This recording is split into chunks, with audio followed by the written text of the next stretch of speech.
Hello everyone and welcome back to another used tech hustle case review. So in this one I'm going to be taking a look at the CIT Challenger. If you've looked at my last review of the 7 case, I don't think it's going to be quite as eye-popping as that one, but it looks pretty solid and it's a bit bigger. A bit of a spec for you. It's got support for up to 620mm fans, 3 at the front, 2 at the top, 1 at the back. It comes with a blue fan included, although I think I may be replacing that. The build I'm going to be popping in there, as I normally do when I'm reviewing these cases. We've got 1TB hard drive SSD. We've got the R9270X I recently reviewed, which is an absolutely cracking card. The motherboard is just a basic 3rd gen i5 system that I pulled. If you've checked my used tech hustle video, you'll recognise this. It comes with an i5 3470 if I recall correctly, and just, yeah, generic power supply with PCI connection on there because this thing requires 2, so I may even need an adapter. But yeah, that's what the plan of action is for today. Hopefully this case works out. I'm hoping it's going to be as nice to build with as the last few because I feel I've been really spoilt. The price on this one I managed to get for £25 and some pence from Amazon delivered, so I've got Prime. Usually this is a little bit less than what you'd find it for, as a lot of places charge delivery as well, so anywhere between £25 and £30, which, yeah, although to some that may seem ultra budget, as we've seen in my previous reviews, some of these cases at that price point are very, very tempting indeed.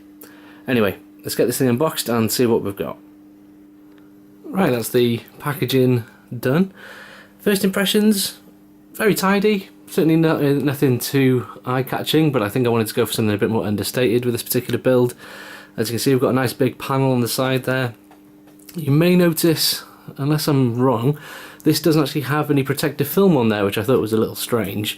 It appears to all be fine, however, but that's just something, yeah, I wasn't really expecting, because it's nice to keep things fingerprint-free while you're building. Looking at the front, we've got the usual array of ports. We've got a 1 USB 3, a couple of standard USB 2s, and a nice fetching blanking spot there. The usual audio and power button, etc. What I do like, which wasn't very apparent in the pictures, is this kind of silver shroud around each one. I think that looks pretty classy. Bit more old school as well. We've got enough room for a couple of drives, which I'll no doubt leave empty. Admittedly, I do need to try and burn through that pile of drives, but yeah, I think I'm just going to keep this one nice and clean. Have a quick look around the back, and as you can see, it's quite wide, especially compared to some of the smaller cases I've reviewed. Hopefully this gives us plenty of room for managing cables. It does look like it's got a fair bit of depth behind the actual main board area here, but we shall see. Yeah, for now, pretty good. Let's whip the side off and see what we're dealing with inside. That's the panels off, and this is what we're dealing with on the inside. We've got a nice shrouded PSU area, which I do always approve of. There's no leaflet of any flavour at all. I've checked the box, it's completely empty, so although again this might seem trivial to some of you, I do like to see at least something in there just to guide people. Perhaps if you've never done this before, it's always quite useful to have some sort of paperwork telling what to do. However, it does seem fairly obvious for the most part. We've got a couple of areas for SSDs. If I flip it round,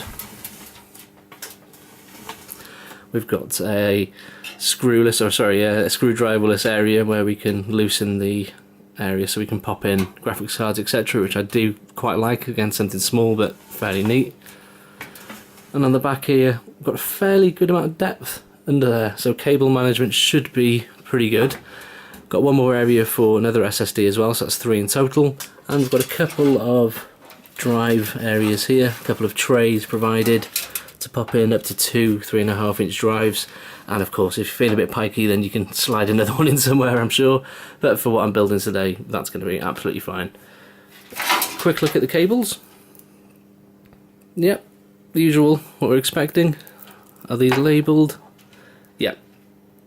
So these are all labelled up as well, which again might seem trivial to some, but we have had cases that I reviewed where these aren't fully labelled, which can be a problem, I suppose, if you don't know what you're doing, or at least want things to be as easy as possible, but that's good to see at least.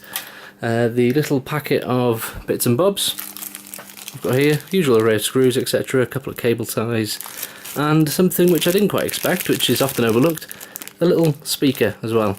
Although I probably won't be installing it, or maybe I will, I don't know. They are quite handy, especially if you're having problems with the motherboard not booting. These can let you know what's going on. And yeah, for something that's usually just overlooked or an afterthought, it's quite nice to have one included anyway. Anyway, that's enough waffling for now. I can just give you a quick glance around so you can see they've got the nice area at the top here for fans, etc. I think it's time to get busy and get building, see how this thing is actually like to work with. So before I even begin, I just wanted to let you know a couple of things I've spotted. The fan, if I can just shift this. The fan that's provided, although I'm likely going to be removing it and replacing it, that comes with a standard motherboard connector as well as a Molex connector, which is quite handy, I suppose, giving you the option of both. And the area for the 4-pin motherboard connector, I was worried because there's nothing really apparent on the top here, as you may be able to see. However, there is a nice little hole here which will be more than enough to let that cable through. So that's quite a nice little thought they've put in there, giving you a nice little route for your particular cables. Anyway, let's drop the motherboard in and crack on.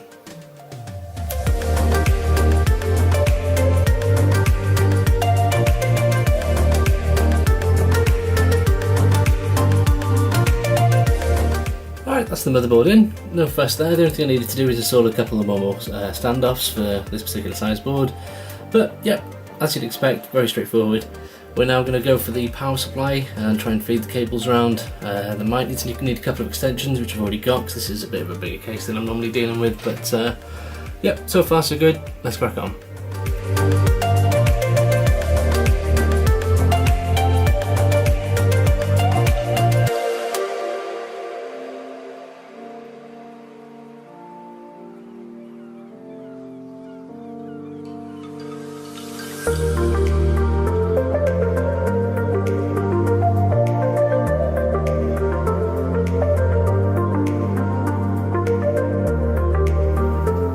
Okay, that's the power supply in. Did need to use a couple of extenders, or sorry, one extender to put the 4-pin in up there, and I've also used that to route the HD audio connected to the motherboard, because weirdly the pin out is there, which is a bit of a weird position. I'm just going to put the front panel connections on next, but so far very nice to work with. There's actually quite a lot of space, especially if we look over to the other side. You can see here there's loads of holes and loads of ways to route things through. I've got the hard drives which I'm going to put in there. I'm not sure if I'm going to bother putting anything in one of the front areas yet, to be honest. I might just keep it all stealth and put it at the back, but yeah, so far fantastic. Now time for these bad boys. Hopefully they should all go in just as smooth. But yeah, so far very impressive. I'm really looking forward to seeing what the end result is. I know it's not going to be as staggeringly nice as the last couple of cases because of the lack of RGB. However, I do have an RGB kit up there which will be going in, so it will light up, it will look pretty cool. Anyway, enough waffling, let's keep building.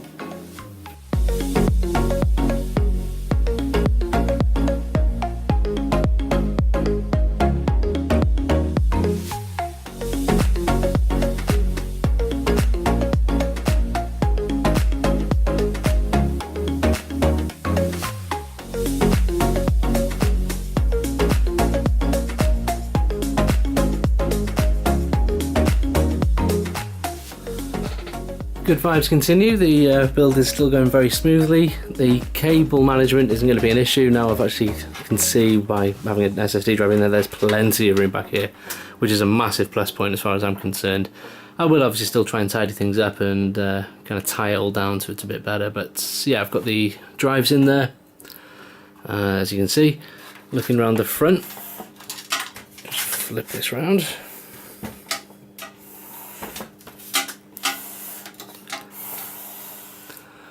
There we go.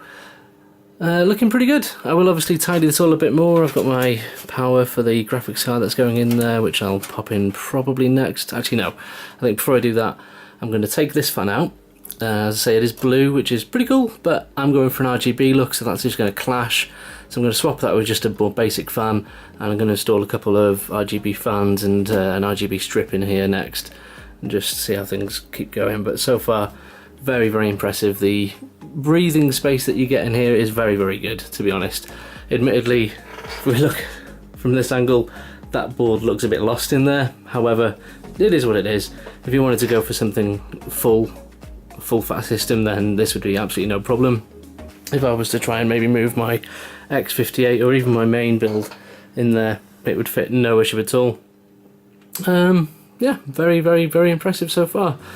Build quality isn't proven to be a problem either. If you've worked with anything in this price range, you'll know what to expect. It's not exactly thick grade steel or whatever, but it is certainly usable and doesn't feel like it's bending at all or going to warp. It feels very, very good. Anyway, yeah, I'm going to crack on with the fans. So that's going to involve pulling that front off and replace that one.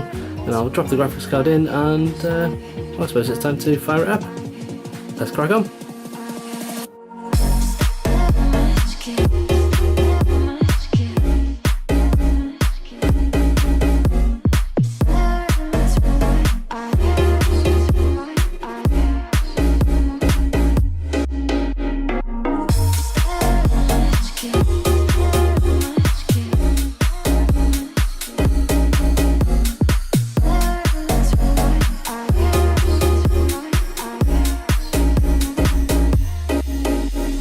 Okay, that's the fans in. You can see we've got two at the front there, and I've replaced the one at the back with just a plain black one.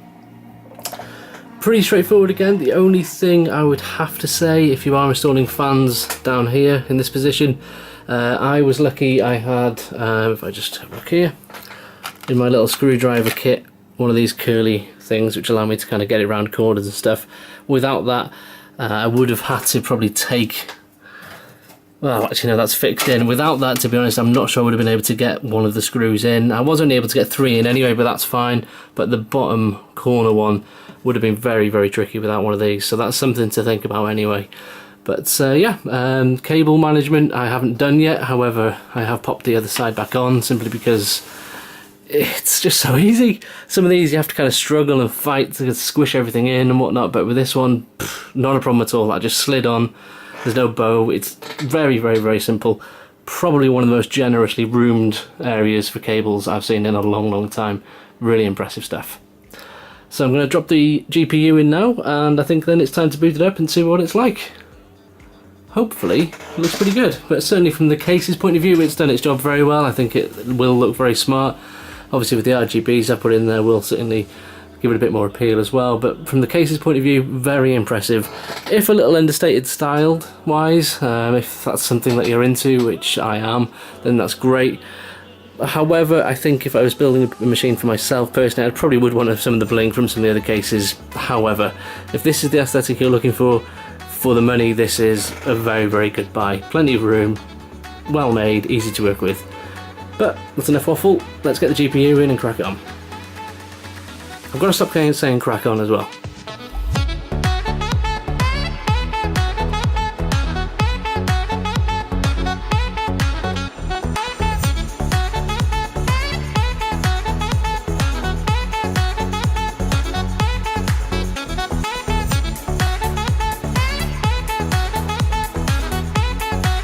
Nice, right, so that is basically the build complete.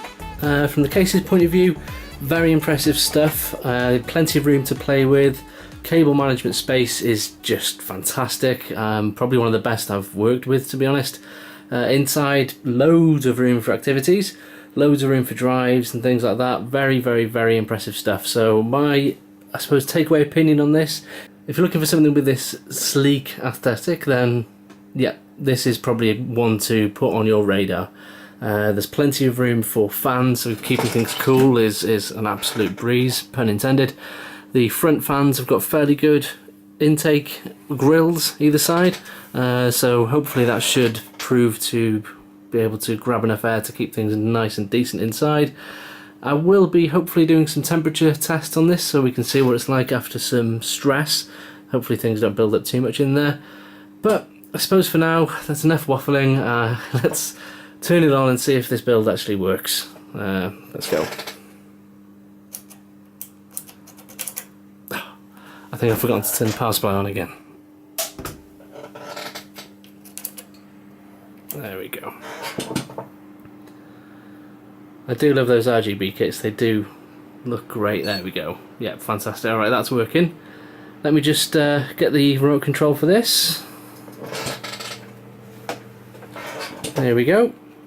I know this has nothing to do with the case, but let's jazz it up a bit. Yeah, that does look pretty smart.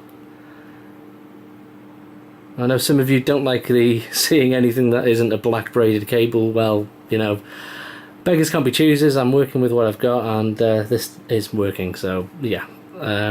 From my point of view, from being able to flip this, hopefully this has got a good enough look.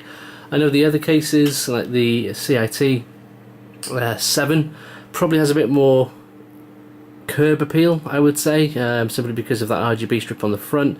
However, when I did find this one, I was interested to see what it looked like, just because for something a bit different. I don't want to kind of end up just doing only RGB fronted ones just for the sake of it. Although if this does struggle to sell because of how it looks, then obviously that is a consideration. However, in my opinion, yeah, I think it looks very, very smart indeed. Anyway, what I'm going to do next is quickly get this thing set up. I'm going to install a couple of tests and we can see what the temperatures are like in there. Hopefully the airflow is good enough. I think it will be, however, let's put that to the test. Okay, first for my case reviews, we're going to have a quick look at temperatures. This thing has been running for over 10 minutes now at full blast on the ID64 stress test. As you can see, the CPU and motherboard temperatures are very reasonable at 54 and 32 degrees respectively. I'm going to now run the Unigine Heaven benchmark and see what the GPU is like. And yeah, it's something I've not touched on before in these reviews, so I hope you do find it useful. I'll keep a note of them and we can sort of tally things up for any future reviews as well, so we've got a bit more of a comparison. But yeah, not bad at all. Pretty happy with that. Alright, so the Unigine Heaven benchmark has been running for a while and it's been sitting at a steady 63 to 64 for quite a while, so I can't see it going any higher. Yeah, all very stable, I would say, very good temperatures. Obviously if you were overclocking you could control the fan speed to reduce these even more, but yeah, certainly nothing I'm concerned with. And yeah, I think that will do for the temperature readings. I hope this has been some use and we'll start doing this for the future build as well. Okay guys, so that's it for the CIT Challenger review. The takeaway opinion on this one is it's a very, very good case for the price. The airflow seems fantastic. The look of it, especially if you put some RGBs in there, is very, very good. But more importantly, it's a very, very nice system, case to build with. The room that you can work with is fantastic. The cable management space behind the motherboard is great. Everything seems to be thought out of as far as I can see. There's routes for pretty much everything, so you've got plenty of options for keeping things tidy. So yeah, if you're looking for a case of this kind of style and you've got a larger motherboard you're trying to accommodate, this is certainly one you should put on your radar. Anyway, thank you for watching guys. I hope this video has been useful. If you have enjoyed it, then do consider subscribing to be kept up to date with all my latest reviews and used tech videos.